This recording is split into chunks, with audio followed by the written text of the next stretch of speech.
मैं योगेश प्रजापत आज प्रायिकता प्रश्नावली को आगे की तरफ लेकर चलता हूँ 10वीं क्लास की, जिसमें हमने 4 सवाल कर लिए थे। आज हम 5वां सवाल कर रहे हैं। इसका सवाल है कि एक एलिफ वर्ष में केवल 52 रविवार आने की प्रायिकता ज्ञात कीजिए।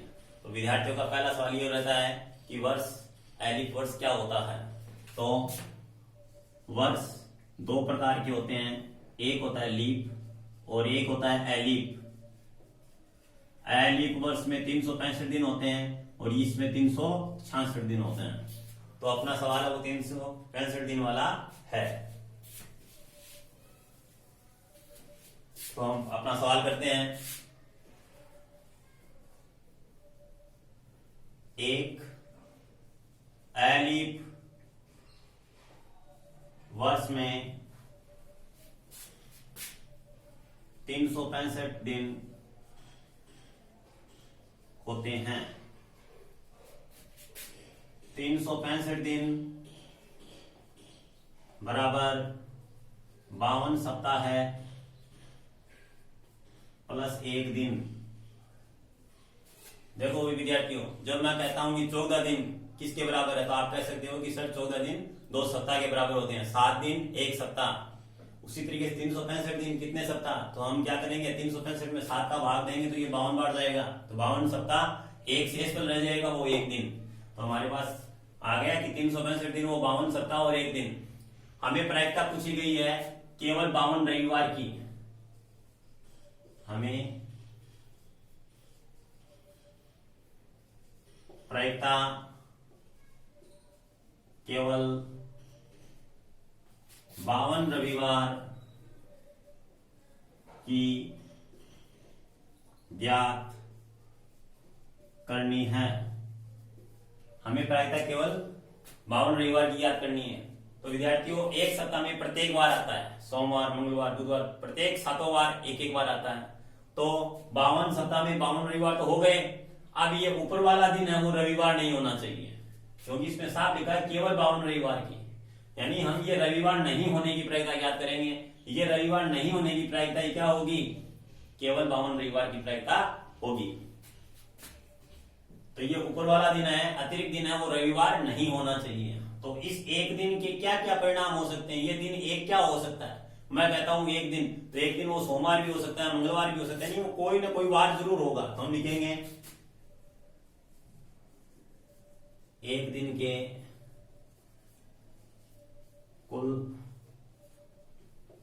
परिणाम वो क्या क्या हो सकता है।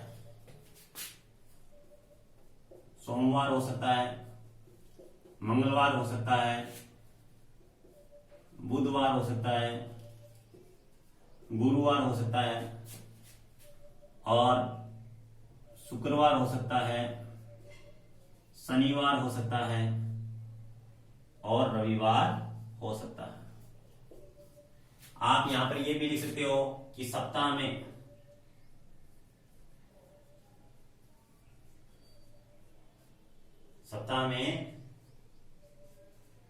दिनों के कुल परिणाम, ये भी लिख सकते हो। एक दिन के परिणाम भी लिख सकते हो, सप्ताह में दिनों के कुल परिणाम भी लिख सकते हो। अब सप्ताह में दिनों के कुल परिणाम हो गए आपके 7। हमें याद करना है वो एक दिन रविवार नहीं होना चाहिए। तो अब इसमें रविवार कितने नहीं है, देखो 1 2 3 4 5 6 रविवार नहीं है। तो हम लिखेंगे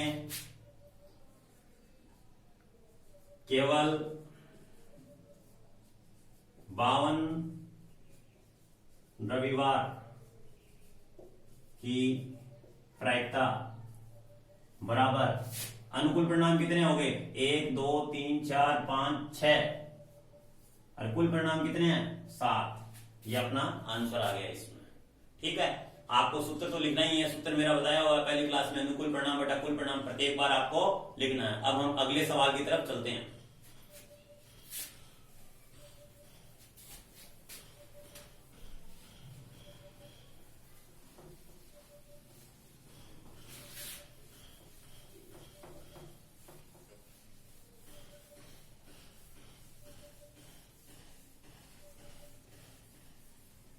अपनी क्लास है वो 10वीं क्लास के लिए नहीं है। प्रत्येक क्लास, प्रत्येक एग्जाम के अंदर जो सवाल आते हैं वो भी उससे संबंधित ही होते हैं, तो ध्यान से देखने की आवश्यकता है। अपना अगला सवाल है, सवाल नंबर 6 है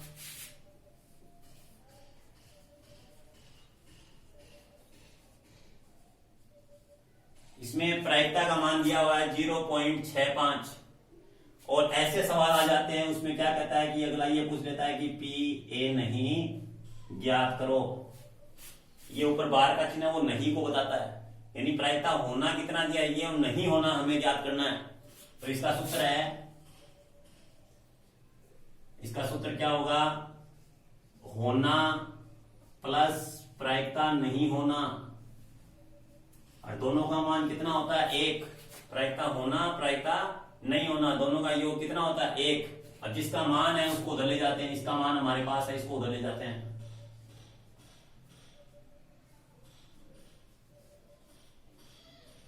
ये अपना सूत्र तैयार हो गया। अब ये वैल्यू इसके अंदर पुट कर देते हैं।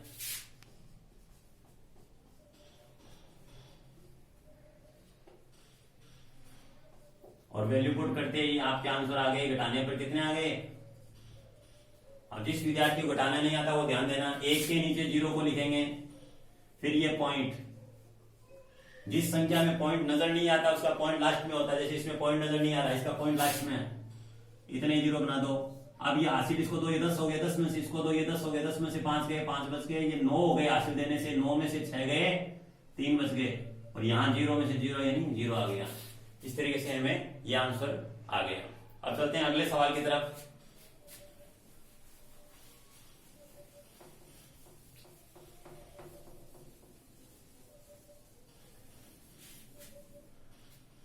अगला सवाल फिर सीखो का है, वो आपको स्वयं करके मेरे को बताना है, और आ जाए तो ठीक है, नहीं आए तो कमेंट बॉक्स में मेरे को जरूर बताना कि वो सवाल नहीं आया, तो मैं आपको बताने की कोशिश करूंगा। एक सवाल आपके अभ्यास के लिए छोड़ देता हूं मैं। आगे है, एक पासे को 2 बार उछाला जाता है तो इसकी क्या प्रायिकता है कि संख्याओं का योग 9 या 13। तो एक पासे को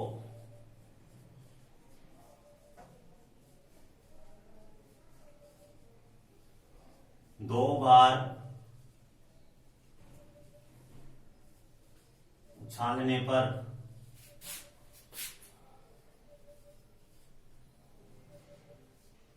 कुल परिणाम, एक पासे को 2 बार उछालने पर कुल परिणाम विद्यार्थियों 36 होते हैं।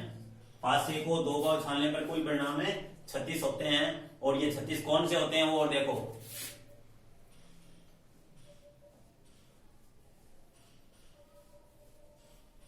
11, 12, 13, 14, 15, 16। ये याद रखने का तरीका है, 11 से लेकर 16 तक गिनती लिख दो।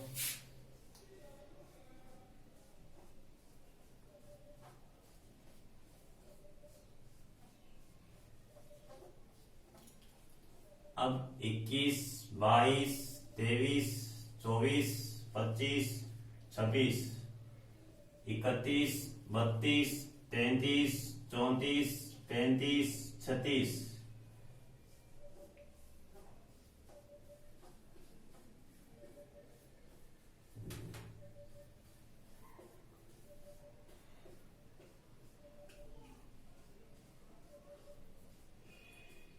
यहाँ 41, 51, 61, 42, 43, 44, 45, 46, यहाँ 52, यहाँ 62, यहाँ पर 53, 54, 55, 56, यहाँ आ गया 63, 64, 65 और 66,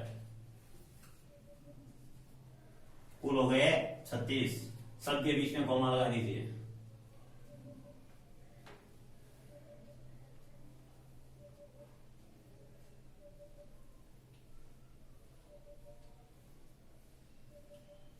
इस तरीके से सबके बीच में कॉमा लगा देना। कॉमा लगाने के बाद अब देखो विद्यार्थी 36 आपके तैयार हो गए आंकड़े।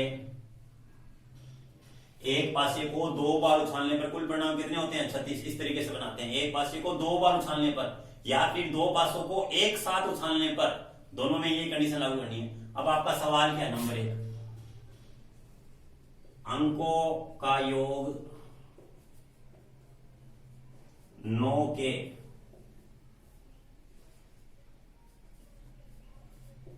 अनुकूल परिणाम, अंकों के योग के अनुकूल परिणाम। 9 अंकों का योग कहां होता है, ये देखो यहां 2, यहाँ 1 और 2 कितने 3 हो गए, यहाँ 3 और 1 4 हो गए, ये 5 हो गए, ये 6 हो गए, ये 7 हो गए, ये 8 हो गए, ये 9 है। देखो 6 और 3 9 होते हैं। तो इस लाइन से इधर आ जाओ आप, तिरछा चलो, सभी 9 ही आएंगे। देखो 4 और 5 9, 5 4 9, 6 3 9। तो ये अंकों के अनुकूल परिणाम कितने हो गए हमारे? आप चाहो तो यहां लिख सकते हो 3,6, 4,5, 5,4, 6,3।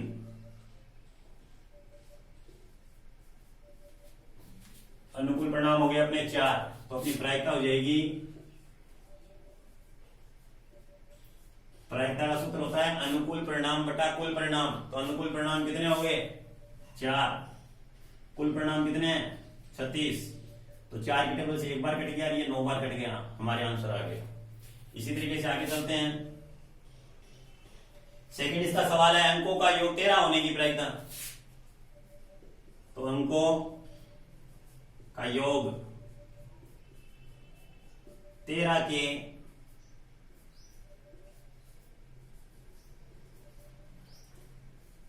अनुकूल परिणाम। तो विद्यार्थी आप देखोगे कि अंकों का योग ज्यादा से ज्यादा 12 हो सकता है, 13 कहीं पर नहीं है। तो ऐसे अनुकूल परिणाम कितने हैं? 0 है। तो प्रायिकता क्या हो जाएगी?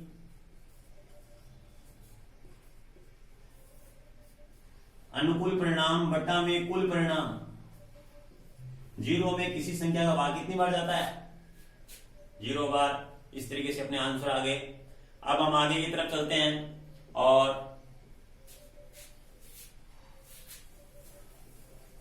अगला सवाल करेंगे। ये आपका सवाल हो गया। ये सवाल आपका 8 नंबर सवाल था। अभी हम 9 नंबर सवाल करेंगे।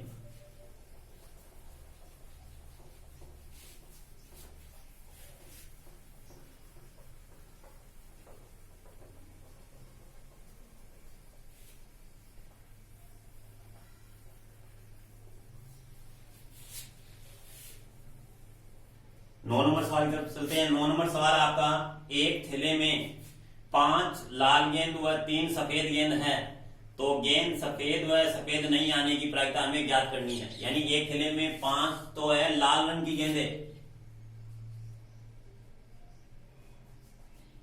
लाल रंग की गेंद 5 है, सफेद रंग की गेंद 3 है। थैले में 2 प्रकार की गेंदें हैं, लाल और सफेद। तो कुल गेंदें कितनी हो गई? कुल गेंद 8 हो गई। अब प्रायिकता पूछी गई है नंबर 1 कि भाई सफेद गेंद आने की प्रायिकता ज्ञात कीजिए, लाल रंग की गेंद आने की प्रायिकता कीजिए। ये सवाल के ऊपर निर्भर करेगा। तो अपना सवाल क्या है वो देख लेते हैं। अपना सवाल है, इसका पहला सवाल है इसका, सफेद गेंद हो, यानी निकाली जाने वाली गेंद कैसी हो? सफेद हो।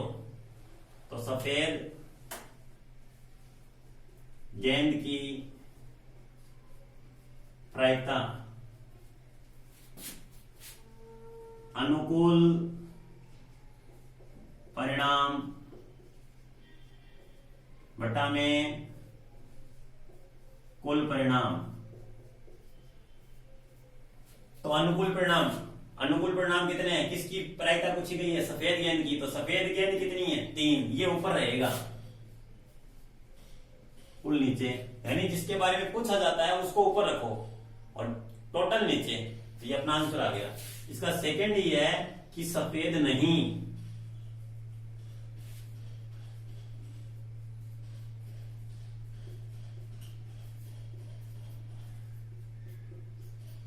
इसने कहा सफेद नहीं, तो सफेद नहीं है तो कितनी वैरायटी है? 2 प्रकार की वैरायटी है, लाल है और सफेद है। सफेद तो नहीं कह रहा है ये। इसका मतलब आने वाली गेंद कैसी है? फिर आने वाली गेंद इसका मतलब है वो लाल रंग की है, सफेद नहीं है। इसका मतलब लाल कितनी हो गई? 5 और कुल कितनी है? 8। तो अपना आंसर आ गया 5/8।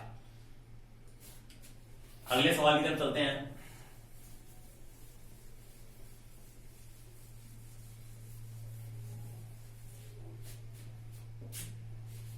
अगला सवाल है कि इसमें कहा गया है कि 12 खराब पेन और 132 है वो अच्छे पेन है, वो किसी कारणवश मिल जाते हैं, एक जगह इकट्ठे हो जाते हैं, तो फिर आप कोई पेन उसमें से लेना पसंद करते हो और वो अच्छा पेन आ जाता है तो उसकी प्रायिकता ज्ञात कीजिए। यानी हमें अच्छे पेन की प्रायिकता ज्ञात करनी है। हमें दो प्रकार के पेन दिए गए हैं, खराब पेन और अच्छे पेन। तो हम दोनों लिखेंगे कि खराब पेनों की संख्या, खराब पेन 12, अच्छे पेन 132। मिलने के बाद कितने हो गए? कुल पेन दोनों को जोड़ दो 144। अब प्रायिकता पूछी गई है अच्छे पेन की प्रायिकता। तो अच्छे पेन कितने हैं? ये ऊपर रहेगा टोटल नीचे, तो अच्छा पेन आने की प्रायिकता, अच्छे पेन की प्रायिकता अनुकूल परिणाम बटा में कुल परिणाम। तो विद्यार्थियों किसकी प्रायिकता पूछी गई? अच्छे पेन। अच्छे पेन कितने हैं? 132 बटा में 144। अब ये 12 के पाड़े से कट जाएंगे, तो 12 का भाग 132 में जाता है 11 बार और 12 का भाग 144 में जाता है 12 बार। ये अपने आंसर आ गए। ठीक है, इस तरीके से आपको अपनी प्रायिकता की प्रश्नावली करनी है।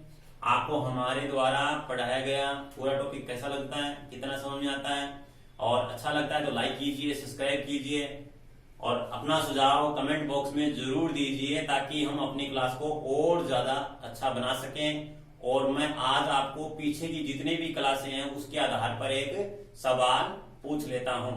तो मेरा सवाल है, एक सिक्के को 3 बार उछालने पर कुल कितने परिणाम बनते हैं? अपने सवाल का जवाब आपको कमेंट बॉक्स में जरूर देना है। मैं इंतजार करूंगा और देखूंगा और अगली क्लास में उसका नाम भी बोलूंगा जिस विद्यार्थी ने जवाब दिया है। धन्यवाद।